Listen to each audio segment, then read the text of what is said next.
Hi there. My name is Avatar Sam. Welcome to my YouTube channel, Change Your Mind, Change Your World.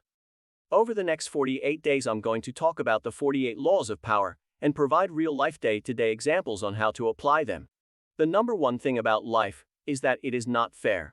Learning how to apply the laws of power can give you a competitive edge and just make the day-to-day struggles easier to deal with. So welcome to day 2. The second law is to never put too much trust in friends. Learn how to use enemies.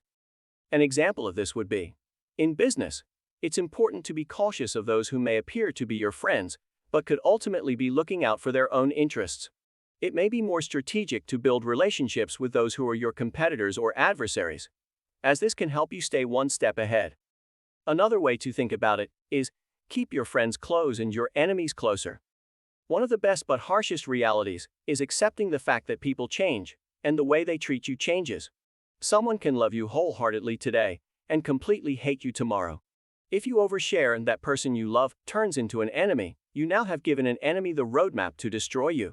They can use your secrets, your fears, and your insecurities against you.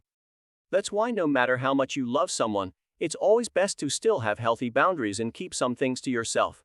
Relationships also tend to flourish with healthy boundaries and respecting each other's personal space. Whether it's in your personal or professional life, people always fall victim to their egos and their vanity. If you can appeal to their ego, you'll be more liked all while becoming a worthy competitor at the same time. Stick around until tomorrow to learn about the second law of power. I hope you found this video helpful. Please don't forget to like and subscribe. And as always, change your mind, change your world.